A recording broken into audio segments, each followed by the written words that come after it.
Buonasera a tutti, spero che mi riusciate a vedere, perché è la prima volta che faccio questa Zoom da YouTube. Ad ogni modo, adesso io mi vedo un po' strano, però vabbè, vado, inizio. Iniziamo. Allora, quello che vorrei dirvi stasera è parlare un po' delle 7 lezioni del dolore. Sono 7 lezioni che ho imparato in questi ultimi anni di lavoro con il dolore cronico, con pazienti che soffrono di dolori cronici. E sono, penso, 7 lezioni che vi aiuteranno a capire molto di più sulla vostra problematica, almeno spero. E la prima lezione è proprio quella del dirvi dove nasce il dolore cronico. E il dolore cronico nasce principalmente da un sistema nervoso ipersensibile, dal nostro cervello, da come quindi il cervello interagisce con il corpo. Quindi non è in realtà che nasce il dolore cronico da una struttura o da un... Spero che mi sentiate, tra l'altro. Comunque, non so, non so se mi sentite, ma spero di sì. Non è quindi la struttura del corpo in realtà che crea il dolore cronico, magari c'è stato inizialmente un infortunio che ha creato il dolore inizialmente nei primi mesi. Parliamo dei primi magari 6 settimane, dove dopo un infortunio però il dolore è rimasto memorizzato, comunque il nostro sistema nervoso è andato in ipersensibilità. E questo accade molto spesso, molto spesso. I dolori cronici sono veramente tanti in Italia, infatti 1 su 5 persone in Italia soffre di dolori cronici. 1 su 5 è tantissimo se ci pensiamo. 1 su 5 soffre di dolori cronici e non trova una cura eh, adeguata a questi problemi, purtroppo, perché non ci sono centri specializzati che si aggiornano alle nuove neuroscienze del dolore, purtroppo, e quindi le cure sono sempre le solite, sono quelle che vanno, diciamo, a dare, a gestire il dolore, eh, ma non a curarlo alla radice, quindi non vanno a gestire come il cervello o il sistema nervoso riprocessa questo dolore, con purtroppo mandando anche tante informazioni sbagliate al cliente o al paziente. Questo arriva già direttamente dalle prime visite fisiatriche che magari anche di buona fede, diciamo, il professionista che si rivolge a voi dandovi delle spiegazioni perché soffrite di dolore cronico, in buona fede vi dice quello che vedo io è una disfunzione strutturale, un'ernia, una discopatia, che poi in realtà non ha un fondamento quella diagnosi, veramente, cioè non sono al 100% sicuri di quello che magari stanno dicendo, quello che ipotizzano. Quello che dico io è ovviamente all'inizio escludere patologie gravi, prima di tutto, e poi indagare se ci potrebbe essere un sistema nervoso ipersensibile a creare il dolore. Ovviamente dalla vostra parte, visto che non siete del mestiere, non potete inizialmente fare una diagnosi di questo tipo, ma almeno capire queste informazioni che vi sto dando in questo momento vi dà una panoramica di che cosa ci può essere in più che non avete visto e che potreste indagare successivamente. Quindi la radice del dolore è molto, molto spesso il nostro sistema nervoso ipersensibile. È capitato, ecco, vi dico, vi racconto un po' questa storia di queste ultime settimane. Ho visto un paziente che soffriva di dolori alla spalla a causa di un infortunio al lavoro, ok? Non c'è stata una frattura, non c'è stata in realtà una rottura di nessun tendine o muscolo, però lui da più di 6 mesi sente dolore alla spalla. Questo l'ha portato ad avere delle limitazioni al lavoro, tra l'altro è un padrone d'azienda, quindi non riesce neanche, insomma, a riprendere il lavoro come vorrebbe, no? Questo crea molta frustrazione, molto nervosismo, molta ansia, perché pensa comunque di rimanere in queste condizioni di limitazione alla spalla. Ha fatto veramente tantissime terapie, sia convenzionali sia eh, alternative, tantissima fisioterapia, tanta, tanta, tanta, tanto che oggi, dopo 6 mesi, non sa veramente più cosa fare, nel senso che tutti hanno detto una cosa diversa, chi ha detto che la fisioterapia che aveva fatto non era giusta, chi ha detto che probabilmente ci sia ancora qualcosa che non, cioè, non va nella parte ossea, nella parte della struttura, senza però indagare che probabilmente il suo dolore poteva essere ehm, registrato nel sistema nervoso ipersensibile. Cosa ho fatto in questo momento per capire se questo era il suo caso?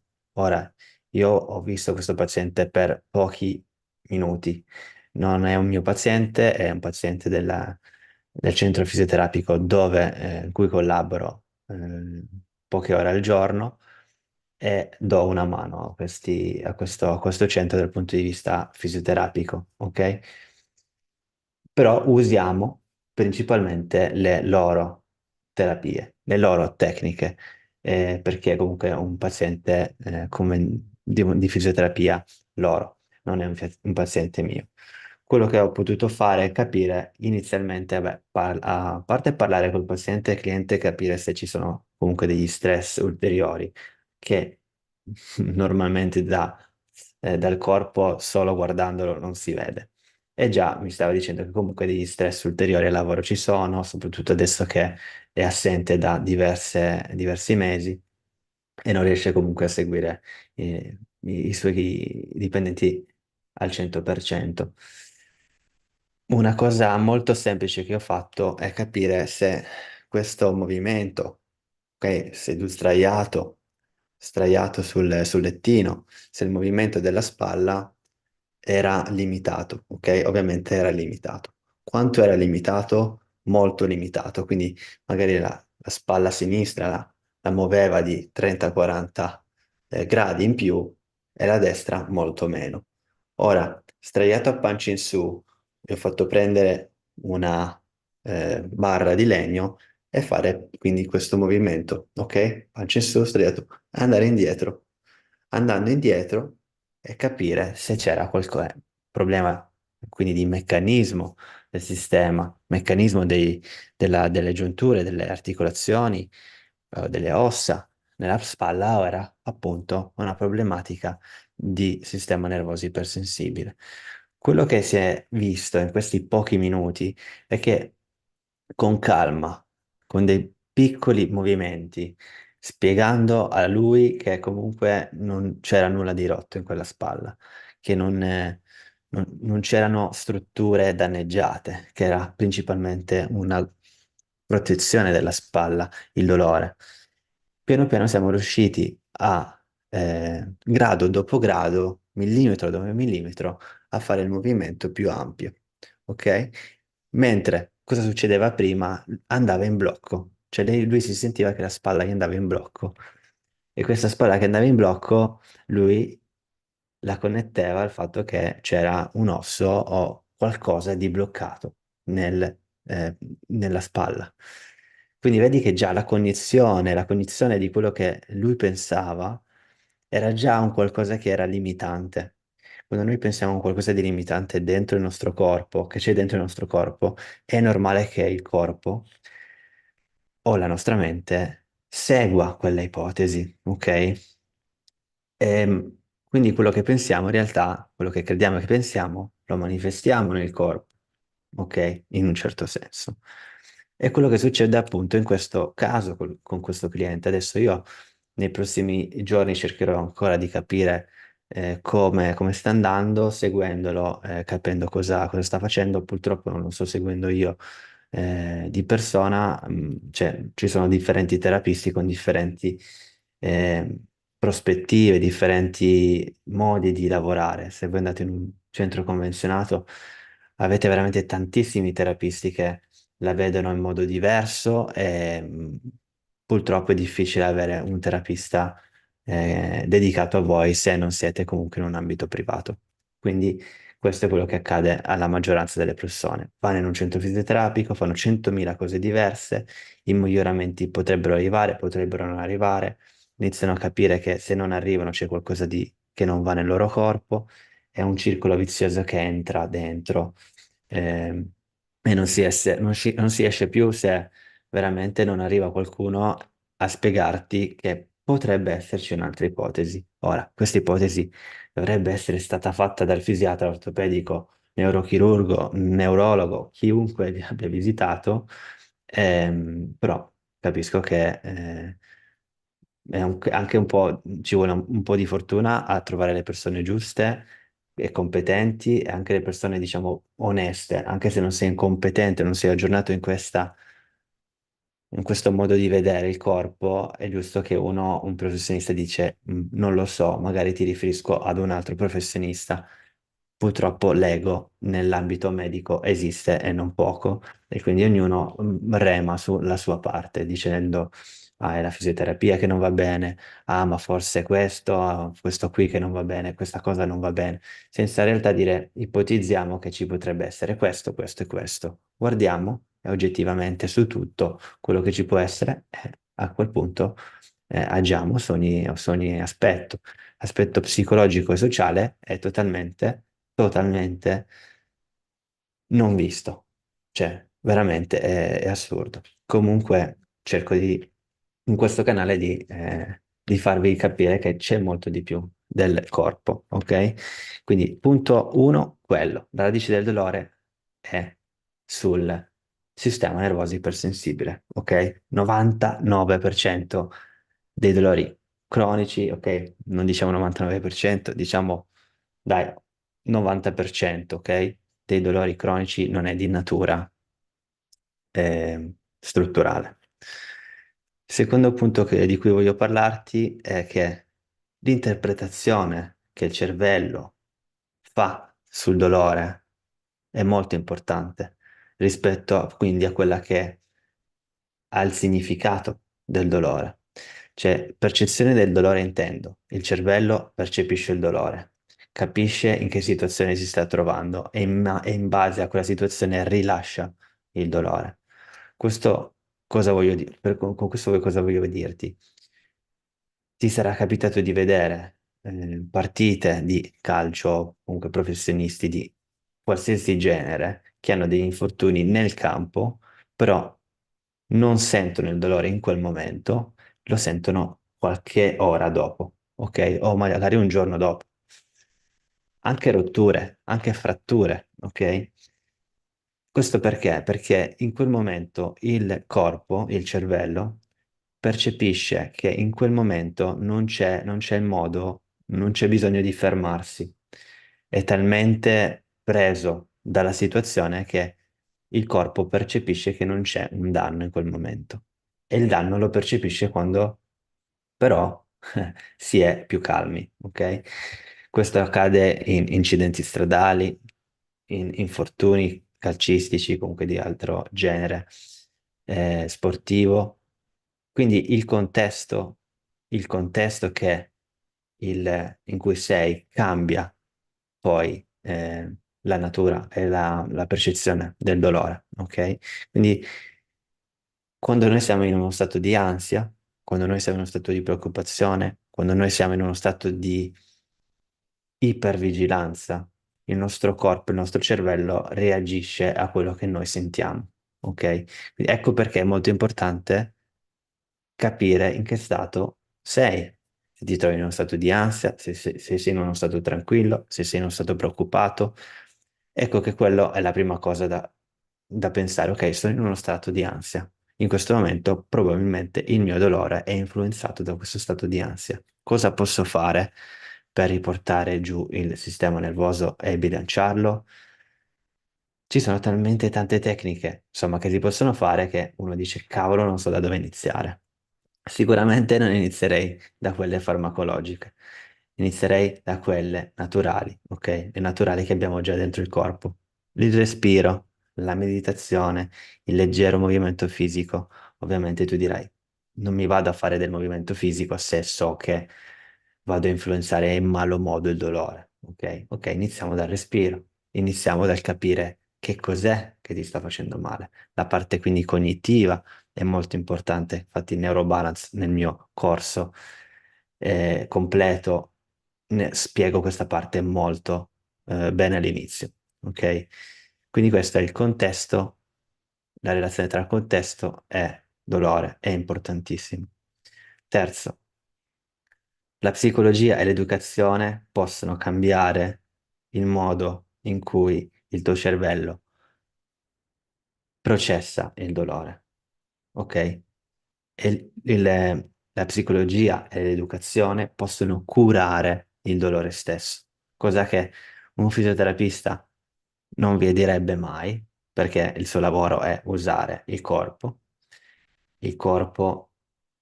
per, quindi il movimento, per curare, per almeno gestire il dolore, non dico curare.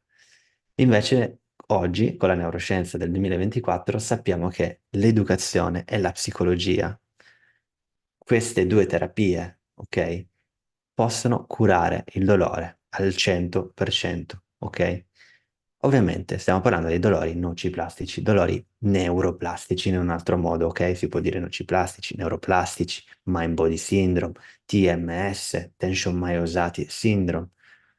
Ovviamente dobbiamo capire in che categoria di dolori siamo, dove la maggior parte dei dolori cronici, l'ho detto e lo ridico, è nociplastico, neuroplastico, ok? Dovuto da un sistema nervoso ipersensibile. Ovviamente serve una diagnosi che ti dica questo è il tuo tipologia di dolore. Ogni tanto, cioè, ci potrebbe essere che siano anche non solo nociplastici, ma anche, diciamo, più di natura organica. Non voglio adesso farvi una lezione adesso di fisiologia del dolore perché non è questo il mio scopo di oggi. Qua ho messo tre categorie: dolori cronici, nociplastici, dolori neuropatici e dolori acuti. Ok? Se capiamo che ci sono tre categorie di dolori, il dolore neuropatico, che anche questo può essere cronico, non è dovuto solo da un sistema nervoso ipersensibile, ma proprio da un danneggiamento del sistema nervoso. Esempio, malattie diabetiche, neuropatiche diabetiche, dove il sistema nervoso veramente ha una disfunzione o è danneggiato. Nel sistema, invece, nel terzo tipologia di dolore di cui io tratto, è quella in cui non c'è un danneggiamento dei tessuti, non c'è un danneggiamento del sistema nervoso, ma c'è semplicemente una ipersensibilità al sistema, ok? Dovuta quindi da ansia, preoccupazione, diagnosi errate, problematiche al lavoro, problematiche in famiglia, dormire male, problemi finanziari, insomma, ce ne sono talmente tanti di problemi che possiamo avere che è inutile che ve li dico adesso tutti, ma sono problematiche psicologiche e sociali, quindi cognitive, psicologiche e sociali, ok? Nulla a che vedere in realtà con un problema nel corpo. Ok, spero che sia chiaro. Quarto, pain dies. Adesso io qua la lista in inglese, quindi la leggo in inglese e poi la devo ritradurre in italiano. Quindi il dolore non sempre vuol dire malattia o danneggiamento. Questo deve essere chiaro, ok? Non è sempre così, anzi, la maggior parte non è né malattia né danneggiamento. 5. La severità del dolore non sempre è correlata con la severità della condizione in cui tu ti trovi. Cosa vuol dire? Che se tu hai in questo momento un dolore che va da 0 a 10 e sei a 10, non vuol dire che quel 10 significa che c'è un danneggiamento di un certo tipo al tuo sistema. Ci potrebbe essere anche un dolore molto molto forte, quindi a 10, ok? Ma nessun danneggiamento al tuo sistema. Questo fa paura perché ovviamente uno pensa se ho il dolore veramente forte vuol dire che c'è qualcosa che non va nel mio corpo. Penso all'emicrania, penso alle cefalee, quelle molto intense, o penso agli spasmi alla schiena, dolori lombari, dove c'è questa stretta dietro la schiena che non ti fa muovere di un millimetro. E tu pensi, cavolo, c'è qualcosa che non va, c'è qualcosa che si sta danneggiando. Invece no, semplicemente è una reazione del sistema nervoso che può essere anche molto forte e ti crea anche dei sintomi molto molto forti. Ok? Questo non vuol dire che c'è danneggiamento. Andiamo oltre. I segnali di dolori sono in doppia careggiata, dal cervello al corpo, dal corpo al cervello. Quindi, cosa vuol dire? Che il corpo manda dei segnali al cervello, il cervello li riceve, il cervello rimanda dei segnali al corpo, creando dolore. Vedi che questo c'è, vedi che ci sono due careggiate, su e giù, ok? Cosa quindi si deve fare in questo caso con le terapie? Bisogna fare terapie che mandano segnali di calma al cervello, quindi che il cervello manda calma al corpo e i segnali di calma al corpo che poi arrivano al cervello. Facciamola in modo semplice. Il movimento fisico graduale sono esercizi che puoi fare dal corpo, quindi camminando in modo graduale giorno dopo giorno, con dei movimenti molto cauti, molto, molto tranquilli. L'importante è che siano graduali nei giorni, nelle settimane. Stiamo mandando dei segnali al cervello che il corpo è in uno stato in uno stato ok. Cosa possiamo fare dall'altra parte, quindi la careggiata dal cervello al corpo? Possiamo usare il tracciamento somatico, il tapping, l'ipnosi. Questo quindi partiamo da una parte cognitiva, capendo che il dolore in un certo senso è comandato, anzi è comandato senza un certo senso dal cervello, quindi usando la cognizione, usando l'educazione, capiamo che non stiamo danneggiando nulla quando ci muoviamo, quindi la prendiamo più dal punto di vista mentale e cognitivo. La via di mezzo tra questi due sistemi, quindi cervello che va al corpo, corpo che va al cervello, è il respiro. Infatti in Neurobalance ci sono delle lezioni di respirazione 478 o altri stili di respirazione che ti calmano questo sistema che va dal corpo al cervello. Sono cose che bisogna fare però graduali e sistematiche nel giorno e nelle settimane. Non è un qualcosa che si fa oggi, sto bene, ok? No, il cervello deve capire, deve processare questo dolore, questi sintomi giorno dopo giorno e impara a processarli in un certo modo, ok? L'ultima lezione è quella la leggo in inglese. My body pain keeps coming back until you are firm in your belief that there are no physical causes. Quindi il dolore, mind body pain, il dolore mind body, quindi questi dolori nociplastici, tendono a tornare indietro fino a che non sei sicuro e non hai fede, non fede, non hai quella credenza che il tuo dolore non è di natura strutturale.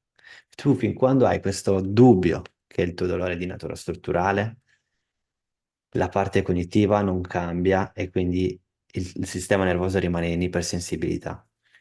E ci sta avere dei dubbi all'inizio, ma bisogna avere le prove una dopo l'altra, giorno dopo giorno, che ti trovi in una situazione in cui la tua struttura del tuo corpo è ok. Vi ho detto all'inizio del video che quel paziente che arrivava solo qua non riusciva ad andare oltre questo perché lui pensava che era un problema di struttura e a quel punto spiegandogli che semplicemente col respiro poteva rilassarsi e fare anche solo 1 millimetro in più, nelle ripetizioni dopo riusciva ad andare lui in più con quello che gli stavo dicendo io. A quel punto avevo una prova che in realtà non era il suo osso che bloccava, ma era il suo sistema nervoso che andava in ipersensibilità. La struttura, quindi della spalla, con tutte le strutture che abbiamo, ossee, tendine, muscolari, andava in contrazione, andava in protezione. Quando ha capito che quella era la protezione che lui, il suo cervello, comandava, a quel punto quella spalla è diventata più rilassata. Ma diventando più rilassata, lui aveva più prove e di lì nasce comunque è come se dovesse cadere una palla di neve dalla cima di una montagna e inizia a rotolare, rotolare, rotolare, diventando sempre più grande. Più prove ho e più ho credenza che mi trovo in uno stato in cui il mio corpo è sano. E queste sono prove che bisogna avere durante il percorso. All'inizio hai delle prove, potresti avere delle diagnosi che ti dicono che sei in questa situazione. Io veramente prego e spero che prossimi mesi, prossimi anni, arrivino medici come ci sono già, che conosco negli Stati Uniti, come il dottor Howard Schubiner, che fa diagnosi di questo tipo, dicendo ok, facciamo una diagnosi già a monte, che non ti trovi in una situazione in cui puoi danneggiare niente. Purtroppo in Italia non siamo ancora in questa situazione, ancora no, ma sono sicuro che ci arriveremo perché la scienza è chiara, parla chiaro, esistono anche queste tipologie di problemi e non stiamo facendo nulla, purtroppo ancora in Italia, a parte i pochi terapisti che siamo in Italia che si occupano di queste condizioni. Però ovviamente capisco anche dalla parte vostra, da parte dei pazienti, dei clienti che vogliono avere una riconferma, magari di quello che sto dicendo io da un medico. E non ci sono in questo momento tanti medici in Italia che parlano di questo. E purtroppo, ecco che siamo qui ad avere 1 su 5 italiani che soffre di dolori cronici e se li tiene e ci convive per tutta la vita. E non deve essere così, perché si può curare la maggior parte, o almeno ci si prova, ok? Non c'è nulla da perdere. Se ti sto dicendo queste cose, prendile, immagazzinale, studiale, verifica su quello che ti ho detto, su altre fonti e capisci che in realtà quello che ti sto dicendo è semplicemente quello che la neuroscienza del dolore ha scoperto da 5-10 anni. Comunque, non voglio dilungarmi, questa era la sessione di oggi, la lezione live di oggi. Se avete delle domande scrivetemele nei commenti, le leggerò tutte e così magari nei prossimi giorni risponderò o nei commenti stessi o farò un'altra live o degli altri video in base a quello che mi avete scritto. Se vi piacciono queste lezioni e insomma, se avete capito che magari il vostro dolore potrebbe rientrare in questa condizione, vi invito a guardare il mio sito web venezianotherapy.com e a quel punto vedere le offerte che ci sono. Insomma, vi posso aiutare in vari modi. Il primo modo è quello di entrare in Neurobalance, che è la cosa migliore che potreste fare. Neurobalance è un videocorso dove ti spiego dalla A alla Z cosa devi sapere e cosa devi fare, proprio anche dal punto di vista pratico, con delle scalette e questo lo puoi fare in autonomia oppure avere Neurobalance, quindi il videocorso e il mio supporto 1 a 1 personalizzato con me in persona su Zoom, ok? O se ti trovi in Sardegna, fammi sapere che ci potrebbe essere del modo in cui ci potremmo incontrare qui, magari anche a Cagliari. E questo è quello che succede in questo momento su Veneziano Therapy e quello che ti volevo dire oggi, tutto in questo video. Mi raccomando, informati, leggi, c'è tanto di materiale gratuito sul mio YouTube channel. Se hai delle domande, scrivimi su info@venezianotherapy.com. Ok? A presto e alla prossima live. Ciao a tutti e buona serata.